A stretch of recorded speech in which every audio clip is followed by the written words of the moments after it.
Welcome to the fourth lesson of the seventh module, which is on deflection of beams part 4. In fact, in the last 3 lessons of this particular module, we have discussed how to evaluate the slope and deflection in beams for different loading situations, considering the differential equation of elastic curve, and also we have looked into the method of superposition, how to employ method of superposition in evaluating slope and deflection of beams, and subsequently we have looked into the theorems of moment area or moment area method to evaluate the slope and deflection in beams. Now, in this particular lesson we will be concentrating on the evaluation of slope and deflection of beams employing moment area method again, but in the previous examples we have looked into for the beams where the EI value or the flexural rigidity is uniform throughout the beam. Now, here we will be considering the beams where EI may not be uniform throughout the beam, there could be variable moment of inertia, or if there is a non-prismatic beam where it is varying continuously, then what will be the values of slope and deflection in such beams. Hence, it is expected that once this particular lesson is completed, one should be in a position to understand the use of moment area method in evaluating slope and deflection of non-prismatic beams or beams with variable moment of inertia. One should be in a position to evaluate slope and deflections in different types of beams for different loadings. The scope of this particular lesson includes the recapitulation of previous lesson, and we will be doing that through the question answer sessions. We will be answering the questions which were posed last time, and thereby we will recapitulate the previous lesson.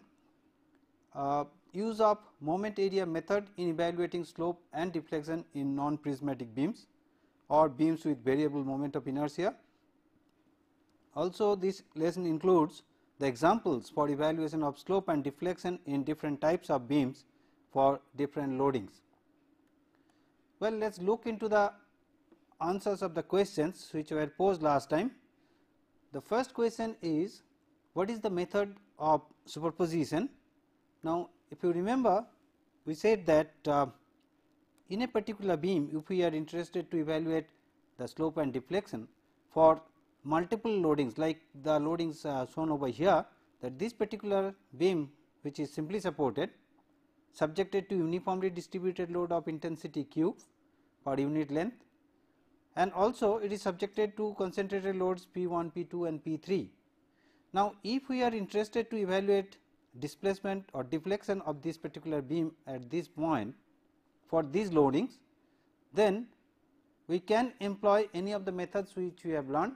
Let us say the usage of differential equation of elastic curve. We can use differential equation of elastic curve which says that EI d2I dx2 is the bending moment m, and we can employ that to evaluate the deflection at this particular point for general loading as shown. Also, we can evaluate the deflection of this particular point using this method of superposition, wherein we use individual loading. Instead of considering all the loadings acting on this particular beam, we consider the loads one by one and evaluate the deflection at this particular point for each individual load, and finally we sum them together to get the final deflection at this particular point.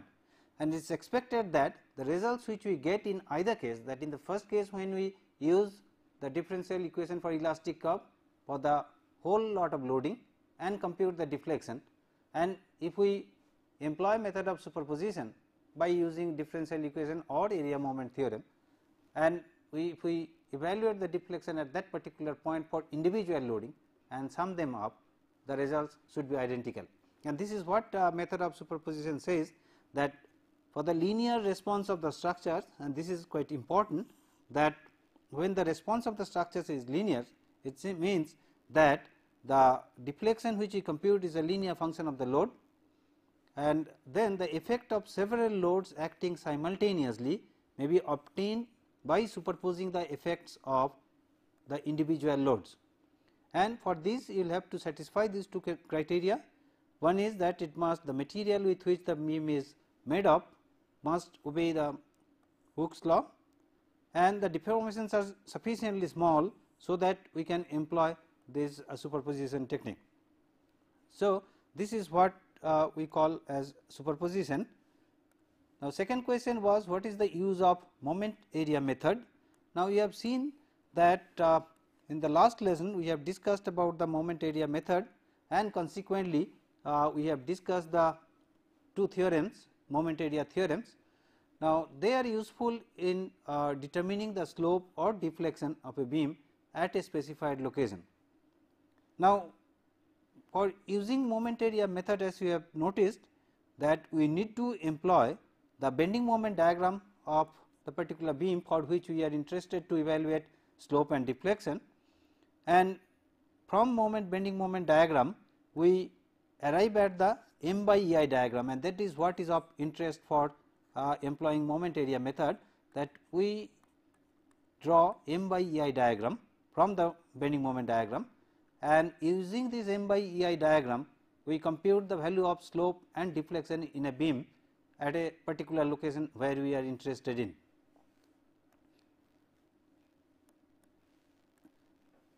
And the last question given was what is the value of end rotations in a simply supported beam subjected to concentrated load P at the center of the beam. In fact, we have discussed this example and we have solved it using differential equation of elastic curve as well as using moment area method, and as we have seen that when we compute the value of the rotation at the end, the value of the rotation comes as PL square by 16 EI. So, the value of the end slope whether at A or at end B, because this particular beam is symmetrical and is symmetrically loaded, hence these two magnitude wise both theta n and theta b are the same, which is PL square by 16 EI, and from the sign convention, as you know that from this axis it is rotating in a clockwise direction, from this axis it is rotating in an anti-clockwise direction. So, for this matter it is negative, and according to our convention this is positive, and this is what is indicated over here. Theta b is equals to minus theta a, and magnitude wise it is PL square by 16 EI. So, those were the answers of the questions which we had posed last time, and as I have told you that in the 3 lessons of this particular module we have seen that how to compute the value of slope and deflection in a beam for a particular support conditions, and also for a particular type of loading how to compute the values using differential equation of elastic curve or moment area methods, or employing any of these using superposition method we can compute these values. Now, here in the previous examples whatever we have computed so far, you must have noticed that we have used the value of EI which we have defined as flexural rigidity, we have kept constant throughout the span of the beam. That means, the value of the moment of inertia is constant, or in other words the cross sectional parameters of the beam is not changed throughout the span of the beam. Now, the question is, if it is not constant, if EI is a variable parameter, then what happens, and that is what we are going to look into today. Now, in this case let us see that many times for economic reasons we use this I cross section of the beam, as you have seen that cross sectional area which is in the form of a I is useful because this the areas are massed away from the neutral axis, and as a result this particular section contributes more to the moment of inertia I. Now, as we have seen that if the beam is a simply supported one subjected to different kinds of loading, either concentrated load or distributed load, the maximum bending moment occurs at the center of the span, at the center of this particular beam. Now, to enhance the strength of the beam, many a times in the central region we add some additional material, so that the moment of inertia can be enhanced further. That means, on to top of these we can add some plate on either side, so that the moment of inertia of the cross section in this particular region can be enhanced. Now, as you have seen that the bending stress sigma is equals to m y by I. Now, if we increase the value of I, then the value of sigma comes down, and thereby this will be more effective in carrying the stress if we can increase the moment of inertia in the central region. Now, if we do that, then this particular beam becomes a section, a different section, it becomes the variable cross sectional area. That means, at this particular location this may be I, in this particular location this may be twice I or some fraction of values of I. So, thereby you have different values of moment of inertia in these regions, and as a result if we like to employ the differential equation, which is E I d2y dx2 is equals to moment, then we cannot employ the uniform expression for all the regions. We will have to write down this differential equation for different regions and we can compute it. Now, in this particular case it becomes rather simpler, but for a case where you have a beam of this particular form, where the section or the beam is a non-prismatic one, that means any section you take, the cross sectional parameter is changing always, and thereby the value of the moment of inertia I is changing, and its function of x along the length of the span.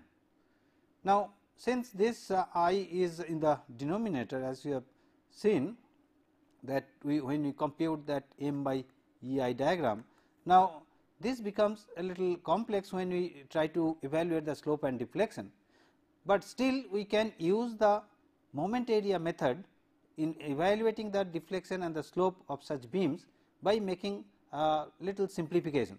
Now, instead of considering this non-prismatic one, for a particular length of the beam we can make it a prismatic one, and thereby we can think of that this particular section is composed of several prismatic parts, and for this particular region we can write down the differential equation, or we can evaluate m by E I diagram for this beam segment wise, and we can compute the value of slope and deflection.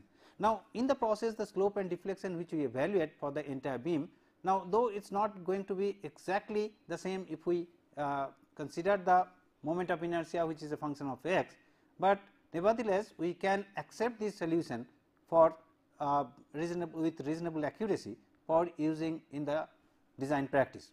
So, we can employ this kind of technique for evaluating the slope and deflection in a beam, and that is what we will be looking into while solving the examples on such, and we will be demonstrating the effects of this using some examples, and we will see that how do we compute the slope and deflection in beams which are non uniform, that means the moment of inertia is not uniform throughout the span of the beam, or if the sections are non-prismatic. Well, let us look into the example problem which I had given to you last time for evaluating the slope and the deflection. So, deflection at the mid span and slope at the supports for the loading indicated over here, and you will have to use moment area method to evaluate the slope and deflection. Now, this particular load is acting at the center of the beam. Now, to employ the moment area method, as you know, first we should know the bending moment diagram, and the each ordinate of the bending moment diagram, if it is divided by the flexural rigidity E I, the resulting diagram which we get, that becomes m by E I diagram. Now, to obtain the bending moment diagram for this beam, what we need to do is as a first step is the evaluation of the reactive forces. So, let us call this end as A and this end as B. So, the reactive forces that will be acting at the hinge is R A and H A, and at support B is R B, as you have seen earlier, and since there are no horizontal force, H A will be equals to 0.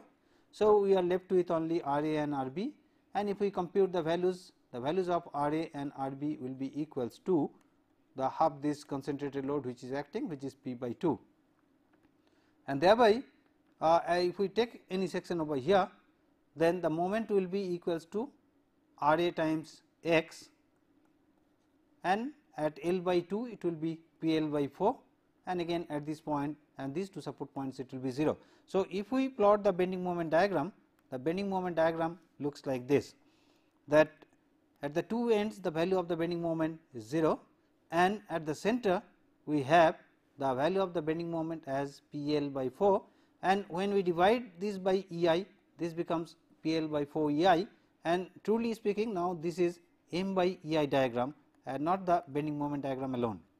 So, this is the bending moment diagram divided by the flexural rigidity EI of each ordinate, and thereby this is M by EI diagram. Now, we like to compute the value of the deflection at the center, and being symmetrical, this is the maximum deflection, that is what we are going to obtain at this particular point, and also we need to find out the slope of this beam. Let us call this as theta A.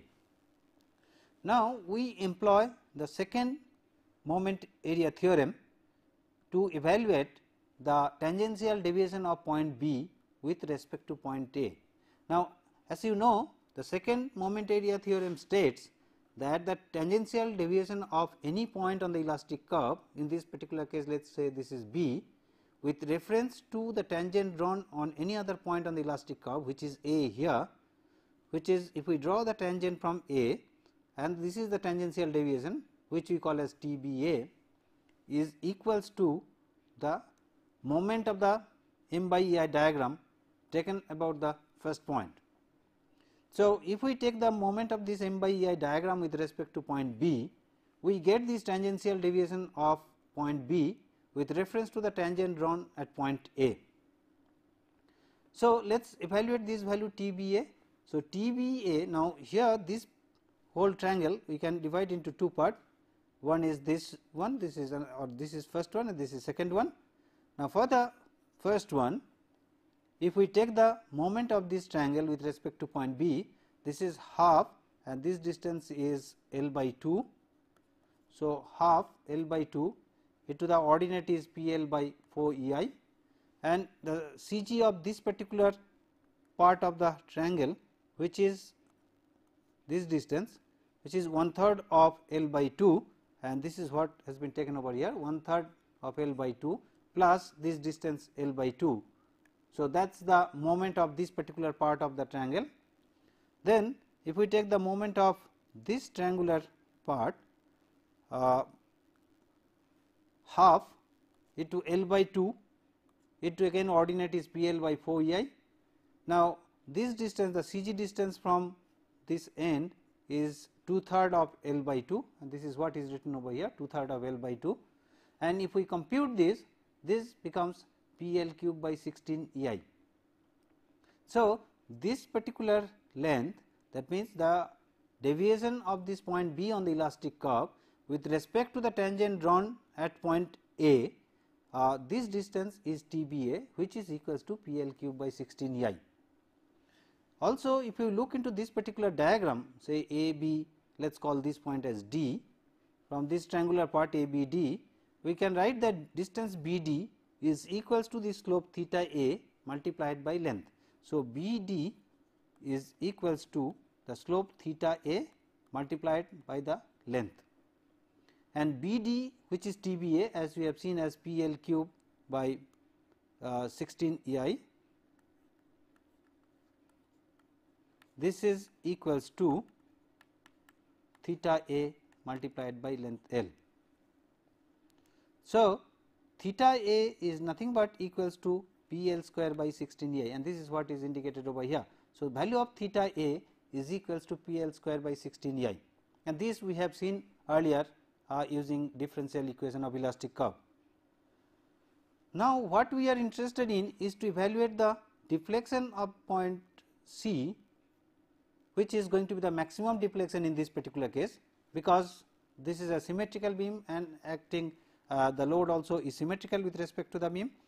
Then if we like to compute the value of the deflection, which is from here to here, this is the value of the deflection, let us call that as delta. Now, if you like to compute delta, now how do we do that?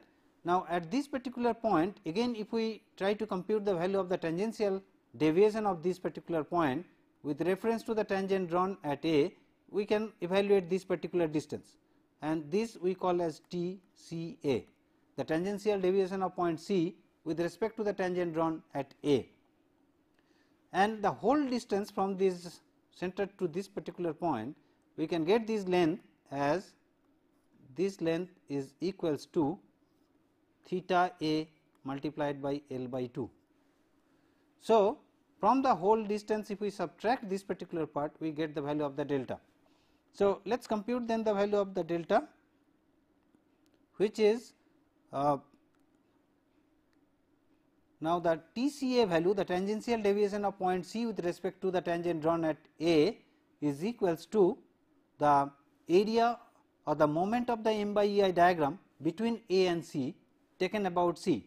So, the area of the M by EI diagram between A and C is half L by 2 times PL by 4 EI, and if we take the moment of this particular area with respect to point C, it is distance is 1/3 of L by 2, and this gives us a value of PL cube by 96 EI. So, the value of delta, as I said, is equals to theta A multiplied by L by 2 minus TCA.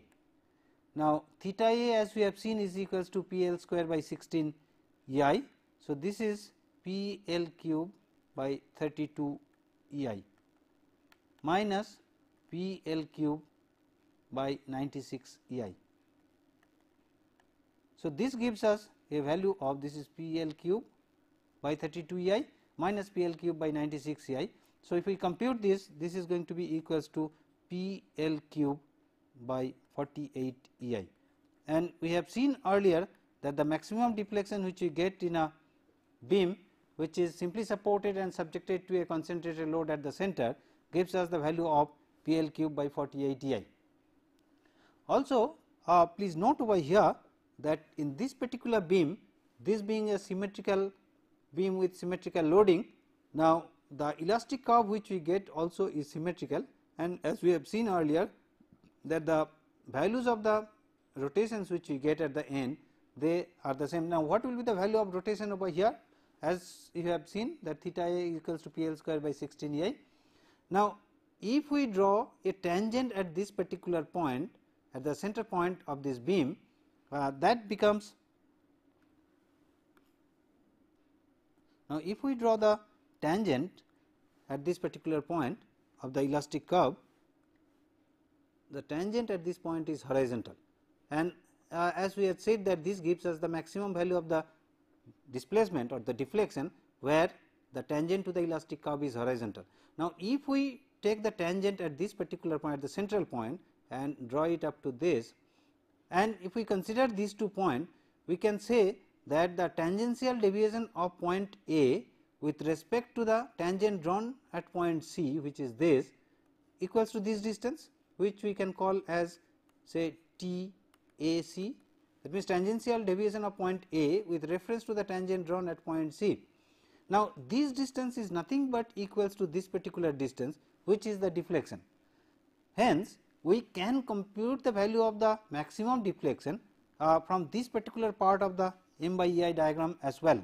Now, what we can do is we can find out the moment of this particular part of the bending moment diagram, which is between A and C, and taking the moment of the EI diagram about A will give us the value of the deflection. Now, if we do that, then moment of this particular diagram is half the area is L by 2 times PL by 4 EI. So, this is the area multiplied by the distance of the CG from this end, which is 2/3 of L by 2. So, 2/3 of L by 2.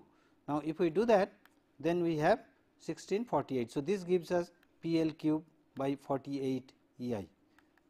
Hence, we get the value of the delta by computing this part of the bending moment M by EI diagram. We take this part of the M by EI diagram, take the moment of this with respect to A, and we get the tangential deviation of point A with reference to the tangent drawn at C, and that is nothing but equals to the deflection of this particular beam. So, in a simply supported beam, we can compute the value of the maximum deflection either in the way we have done first, that means we compute the tangential deviation of the support B with reference to the tangent drawn at A, and thereby first we compute the value of slope, and then at the center we compute the value of the deflection, or else in a simpler form we can take half the area of the m by e I diagram, take the moment with respect to point A and compute the value of the deflection, and you will get the identical result. So, you can apply this technique as well for evaluating the deflection. Well, now let us consider an example where the moment of inertia is not constant throughout the beam. Instead, we have variable moment of inertia. Over the part AB, we have the moment of inertia as 2y, and over the part BC, the moment of inertia is I. Now, in this beam, which is a cantilever, is fixed at one end and the free at the other, is subjected to a concentrated load at the tip, and we will have to compute the value of the deflection at the of the free end, and we need to use the moment area method. Now, if we do that, the first step will be to evaluate the bending moment of this particular beam. Now, if we consider, let us say, first uniform I, thereby we have the beam subjected to the concentrated load here P over the length L, and if we compute the reactive forces, that means removing this, if we replace these with the reactive values, we have vertical force, horizontal force and the moment, and we can compute the value of the, since we are interested in the bending moment diagram, we compute the value of the moment. So, value of the moment is equals to, if we call this as m is equals to minus P times L. So, at this point it is PL. Now, if you compute at any point, it is P times x. So, it is varying linearly from 0 to the maximum value, which is P times L. So, let us look into the bending moment diagram of this, and then we go for the m by e I diagram. So, this is the bending moment diagram, that means 0 bending moment over here, and at this point we have the maximum value of the bending moment, which is equals to PL. So, this external one shows the bending moment diagram, which is varying from 0 to linearly from 0 to PL. Now, when we like to employ the area moment theorem, what we are interested in is to evaluate the m by e I diagram, and as we know that m by e I diagram is nothing but the bending moment diagram divided by the e I value at each ordinate, and that gives us the m by e I diagram. Now, if you look into this particular part, that B to C, the value of the bending moment of inertia is I. Hence, if we divide each ordinate of the bending moment diagram of this particular part, at this particular point the bending moment is equals to, the value is P L by 2. Now, if we divide this by the E I value, then the ordinate of the m by e I diagram at this particular point becomes P L by twice I, twice E I.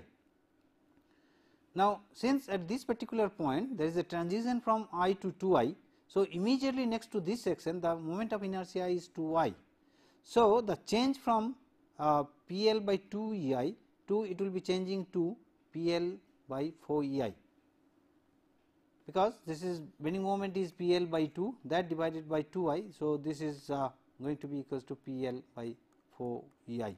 So, this is the value over here. So, from P L by 2 E I it goes to P L by 4 E I, and then again at this particular point the bending moment is P times L, that divided by twice I, that means this is going to be equals to P L divided by 2 E I. So, at this point again the m by e I value is P L by 2 E I. So, from P L by 4 E I it goes to P L by 2 E I and varies linearly. So, in effect this is going to be the m by e I diagram in this particular case. So, the m by e I diagram is something like this. Now, we will have to employ this m by e I diagram to compute the value of the slope and the deflection. Now, for computing the deflection or the slope, what we need? Now, we need to use the moment area method, and for using moment area method we will have to employ the moment area theorems, and as you know that for employing moment area theorems we will have to deal with the m by e I diagram. And the second of the moment area theorem states that the tangential deviation of any point on the elastic curve with reference to another point on the elastic curve, or you draw the tangent at that particular point, gives you the deviation is that is equivalent to the moment of the m by ei diagram between those 2 points taken about the former point. So, if we do that, that means on the elastic curve it is expected that the elastic curve is moving like this. Now, if we choose 2 points, a point here and a point here, and if we draw the tangent at point A, which is a horizontal because here the slope is 0, dy dx is 0. Now, the tangential deviation of this particular point C with reference to A is this value, which we have said as TCA. So, tangential deviation of point C with reference to the tangent drawn at point A is equivalent to the moment of the m by ei diagram between A and C taken about C. So, if we take the moment of m by ei diagram between A and C about C, then what do we get? Now, let us look into this expression for evaluating this TCA.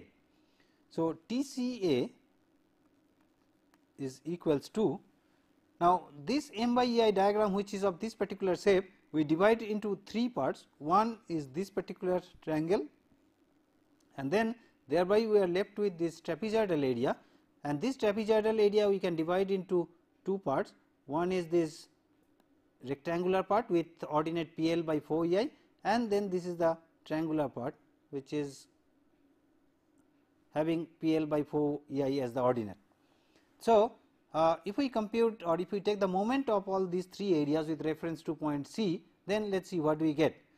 Now, for this particular part, for this triangular area, let us call this as area 1, which is half PL by 2 ei is the ordinate, L by 2 is the length, times 2/3 L by 2 is the distance of the CG from here. This is 2/3 of L by 2. So, 2/3 of L by 2 is taken over here. So, that is the moment of this particular area with reference to point C. Now, if we take this rectangular area, now the ordinate here is PL by 4 ei over the length L by 2.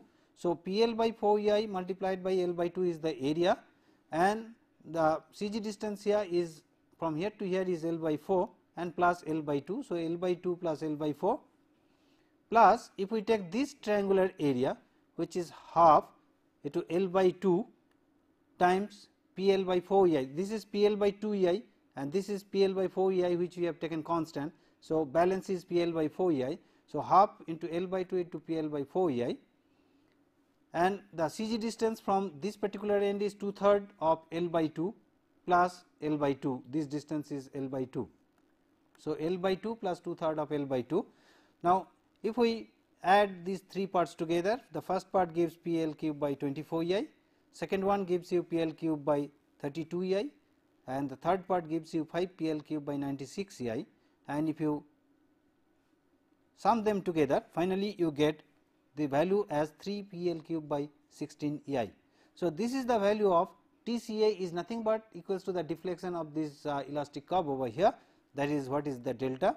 So, delta is equals to 3 PL cube by 16 ei. And also, if we like to compute the value of the slope, if we take the tangent at this particular point, and here since the tangent is horizontal, so this will give us the value of the slope which is equals to theta c, and this theta c is nothing but the area between A and C, area of the m by ei diagram between A and C, and that is as per the first moment area theorem, that the slope, the difference in slope between 2 points is equals to the area of the m by ei diagram between those 2 points. So, here the difference in slope between these 2 points is theta c, and we will have to take the area of the m by ei diagram between these 2 points. And if we take that, that means the first part of it, if we take the all the areas and sum them together, then we get the values, and that will give you here if we take this as PL square by 8 ei from the first part, plus from here is PL square by 8 ei again, that is the area of the rectangular part, and for the other triangular part is PL square by 16 ei. So, these are the 3 areas. If we sum them up, we have this as say 16 ei and 2 to 4 5 PL square by 16 ei. So, this is the value of theta at C. So, theta c is equals to 5 PL square by 16 EI, and the value of the delta is equals to 3 PL cube by 16 EI. So, as you can see that we can compute the value of the deflection delta and the slope at the free end theta c, even if the moment of inertia is variable using moment area method. Now, that is what I was trying to explain to you, that even if the beam is non-prismatic, we can make it, we can approximate in a segmental prismatic form, and we can employ moment area method to evaluate the slope and deflection in the beam, and that is going to give you a quite close value to the exact one, and we can employ that for a quick reference instead of going into very rigorous analysis. Now, if we compare these values, in fact we have seen that if you have a beam which is having a constant flexural rigidity, or the moment of inertia if it is constant right through, we have seen what is the value of the deflection, what is the value of the slope for a cantilever beam. That means, if you have a cantilever beam which is subjected to a concentrated load at the tip, we have seen that the maximum value of the deflection comes as PL cube by 3 EI, and the slope as PL square by 2 EI. Now, at this stage we have seen that what is the value of the slope and the deflection.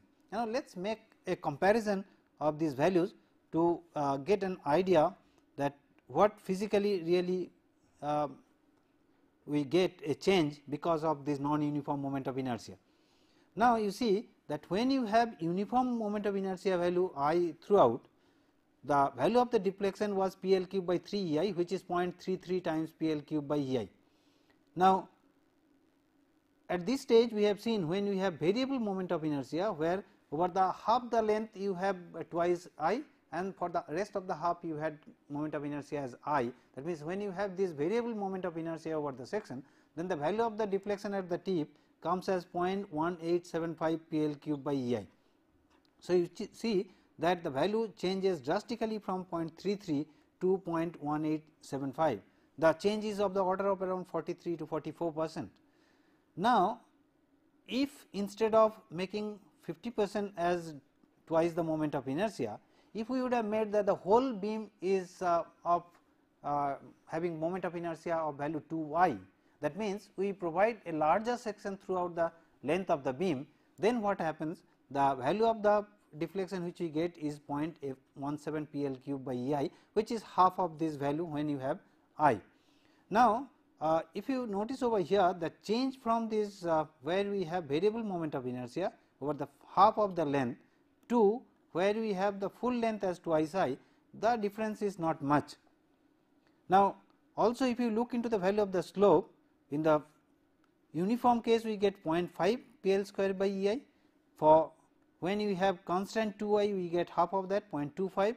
When we have 50% as 2I, we get 0.3125. That means, from 0.5 it gets reduced to 0.3125. 0.3125 to 0.25, the reduction is not to that extent. Now, the idea is, if you look into physically, that either you can have a beam with uniform cross section having moment of inertia as I, or if you like to reduce the value of the deflection, we increase the value of the moment of inertia to 2I to throughout the entire span of the beam, and thereby the deflection value will be half that when it was with I.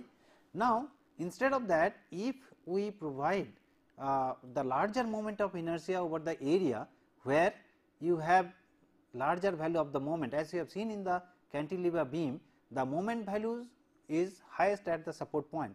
So, towards the support point, from the mid span towards the support point, where we have increased the value of the moment of inertia twice than for the first half, we see that the value of the deflection we could reduce to a great extent, and in the process, in fact, we have economized on the usage of the material as well, since we have used 2I only on the 50% of the length of the beam. Naturally, we have not used the material over the entire length of the beam, thereby we could make some economy on the selection of the section, and so we could make a trade off between the reduction in the deflection and less usage of the material as well between the two extreme cases. So, many times we employ this particular situation in the design, so that we can reduce the value of the deflection, at the same time we can economize on the sections which we use. Well, let us look into another example of variable moment of inertia when the beam is a simply supported one and is subjected to a concentrated load at the center. Now, as you have noticed that for this we get the bending moment diagram where the maximum value of the bending moment is at the center, which is in this particular form, and thereby in the central region if we have the moment of inertia of the section, here this part is I, this part is I and this part is twice I, as it is stated in this particular example, that determine the deflection at the center of the beam and slopes at the ends for the bending for the loading shown over here, and moment of inertia for AB and CD is I and for BC is 2I. Now, if we use moment area method for evaluating the slopes and deflection here, naturally first thing is that we will have to draw the bending moment diagram, and as you know, as a first step for drawing bending moment diagram you evaluate the reactive values RA and RB, and for this case as you have seen RA and RB will be equals to P by 2, and if you compute the value of bending moment at any section over here you will have RA times X. So, at different points you can compute the value of the bending moment which is linearly varying. Now, let us look into the bending moment diagram for this particular beam, which is of this particular form, which is shown over here. Now, here as you can see that the maximum value of the bending moment is PL by 4 at the center, which is P by 2 times L by 2, and at this point the value of the bending moment is P by 2 times L by 4, which is PL by 8, and so is at this point as PL by 8. Now, what we need to do is that we need to draw the M by EI diagram, and for drawing M by EI diagram we divide the ordinates of the bending moment diagram by respective EI values, and as you can see over here that for these two parts you have one EI values, for this part BC you have another EI values. So, over here this is flexural rigidity is EI, for this flexural rigidity is EI, and for this flexural rigidity is 2EI. So, when we divide by these magnitudes EI and 2EI, at this point we get PL by 8EI as this ordinate. Now, at immediately next to this particular point, particular section, we have change from I to 2I, and thereby there is a change in the M by EI value over here, which is going to be equals to PL by 16EI, and at this point again it is PL by 4 is the bending moment divided by twice I. So, this is PL by 8I, and here also it is PL by 8EI. So, these three ordinates they are all identical, which is PL by 8EI, and at these 2 points where there is a changeover from I to 2I, we have the values of the ordinates here as PL by 16EI. Now, so the M by EI diagram as we can see here is like this. It comes over here, changes over here, then goes like this, goes over here, changes here, and then comes like this. So, this is the M by EI diagram for the beam between A and D. Now, what we need to do is that we need to compute the value of the bending moment delta at the center, and we need to compute the value of the slope.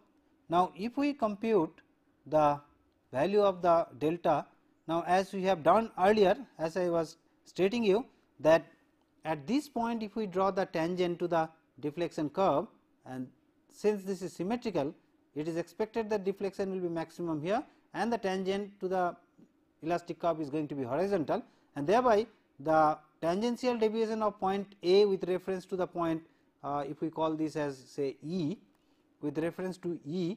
So, this is the tangential deviation which is T A E, and that is nothing but equals to the moment of the M by EI diagram between A and E taken about point A. Now, this M by EI diagram which we have drawn, we can divide it into 3 segments. One is this triangular part,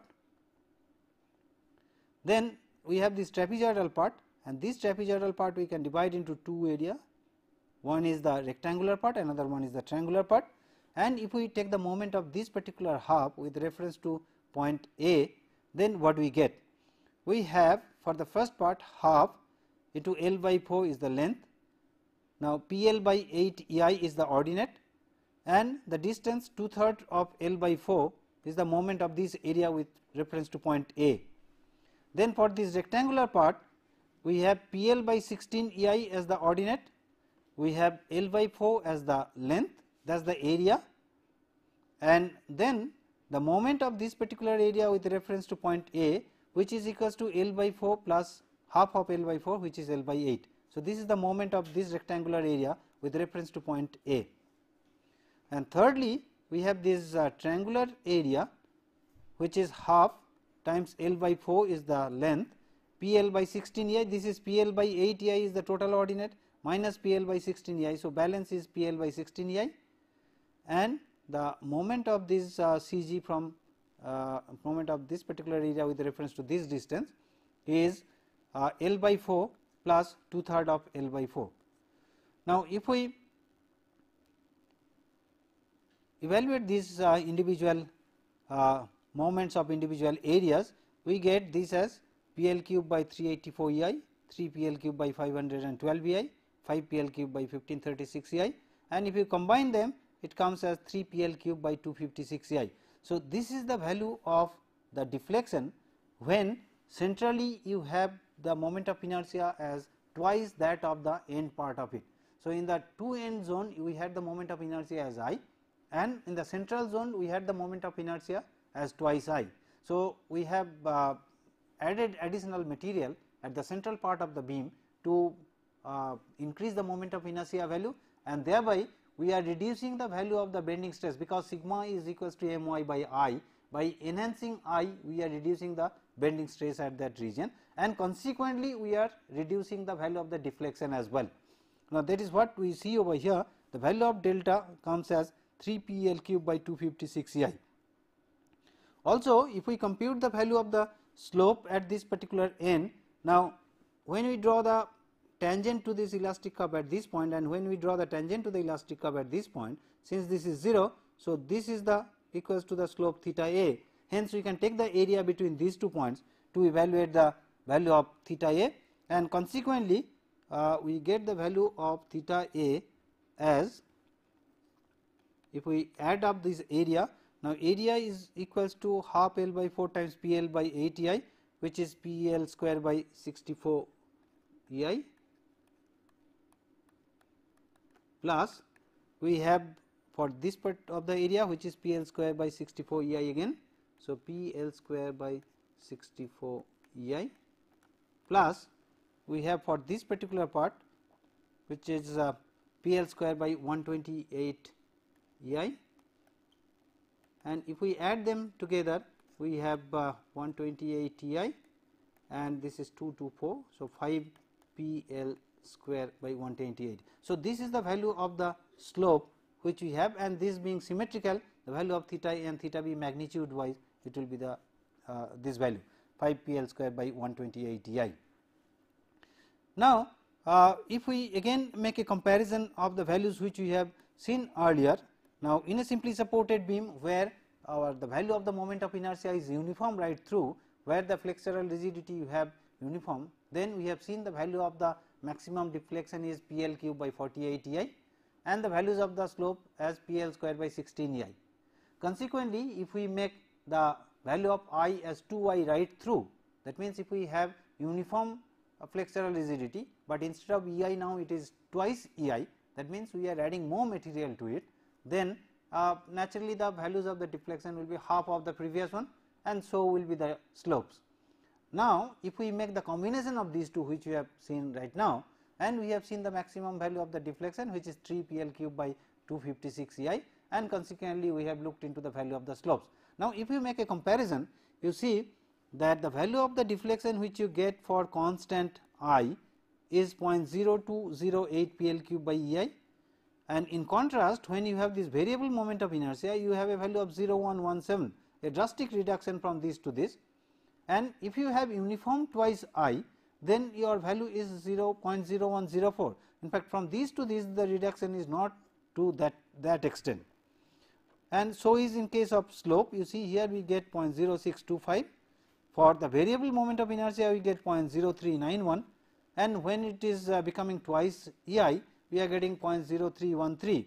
Hence, the reduction again from here to here is not that much to the extent as we achieve over here.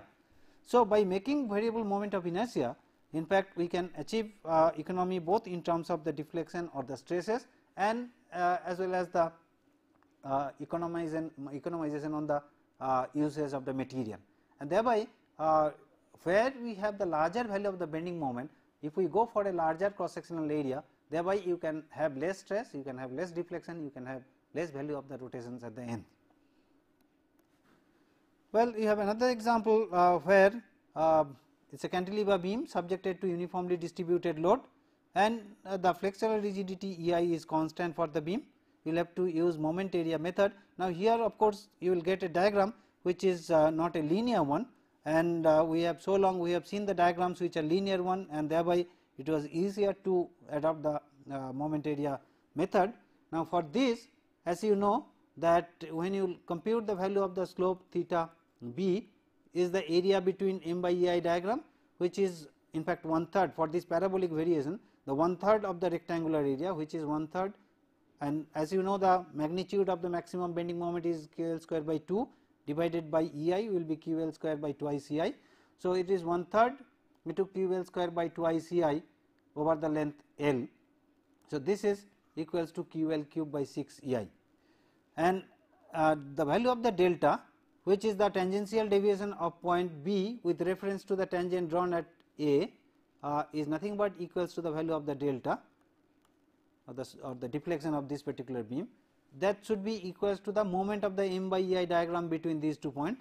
So, this is the m by EI diagram, and if we take the moment of this diagram with reference to point B, then we get the value of the delta, which is area is 1/3 into QL square by 2 EI times L is the area, and moment the CG distance from here is 3L by 4. So, if we multiply that, we get QL 4 by 8 EI, which you have seen earlier as well. So, by employing moment area method to this, we can compute the value of the slope and the deflection of this particular beam.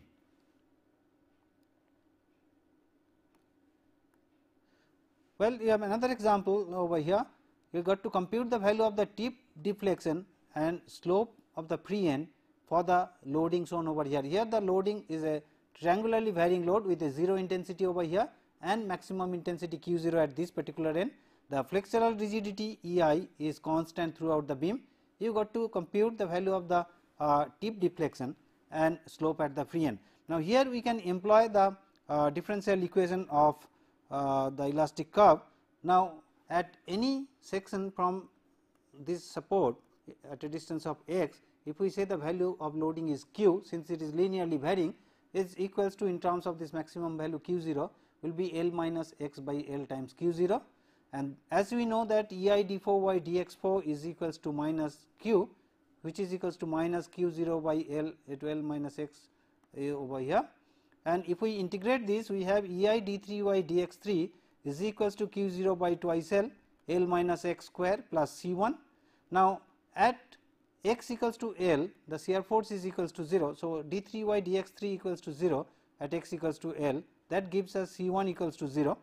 Hence, EI d3y dx3 is equals to this q0 by twice L minus x square. Now, if we integrate this again, we have EI d2y dx2 as equals to minus q0 by twice L minus x cube by 3, which is minus q0 by 6 L minus x cube, plus of course, we will have the constant C2. Now, at x equals to L, again the bending moment is 0. So, that gives us that C2 also is equals to 0. So, this is the expression for the bending moment.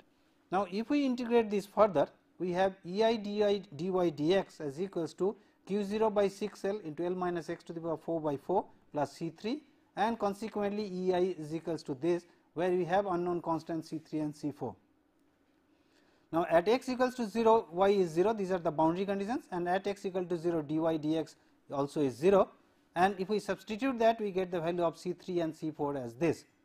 Now, if we substitute the value of C3 and C4, we get the expression for y as this, that q0 by 120 EIL a 12 minus x to the power 5 plus 5 L to the power 4 x minus L to the power 5 and dy dx as this, and if you substitute x as equals to L, you get the value of y at the tip and dy dx at the tip. Now, x equals to L means this goes off.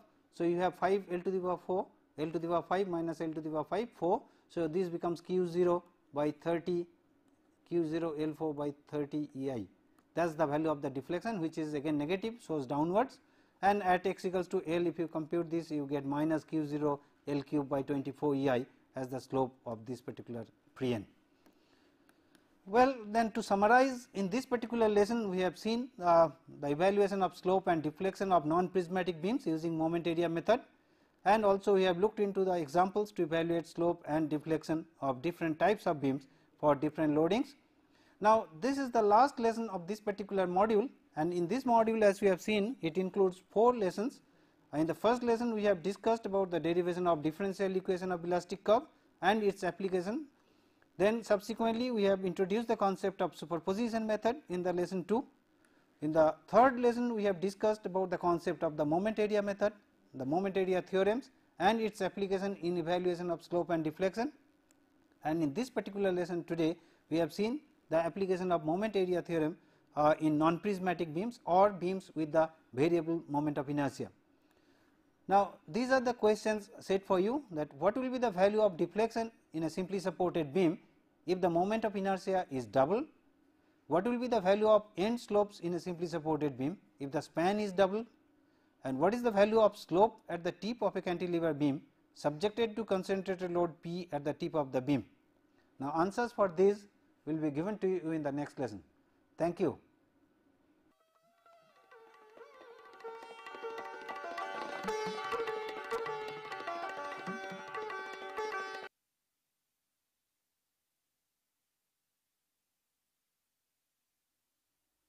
Welcome to the first lesson of the 8th module, which is on combined stresses part 1, or more precisely let us call it as the stresses which are developed due to the combined actions of loading in the members. In fact, so long we have discussed the action of different kinds of forces in the member which are acting in an individual form. Say for example, when we have discussed about the axial force in a bar, the force was acting normal to the section and we have computed the corresponding stresses, which we have called as normal stress. Subsequently, we have looked into that if a pressure vessel is subjected to pressure, we have computed the stresses on the outer shell, which is in the circumferential and the longitudinal direction. Subsequently, we have computed the stresses in a bar which is subjected to another kind of forces, which we have called twisting moment. And then lastly, we have evaluated the stresses in the bar corresponding to another kind of force, which we have called as the bending and the shear force. We have seen how to compute the bending moment and shear force in a beam which is subjected to transverse loading, and consequently we have computed the values of stresses.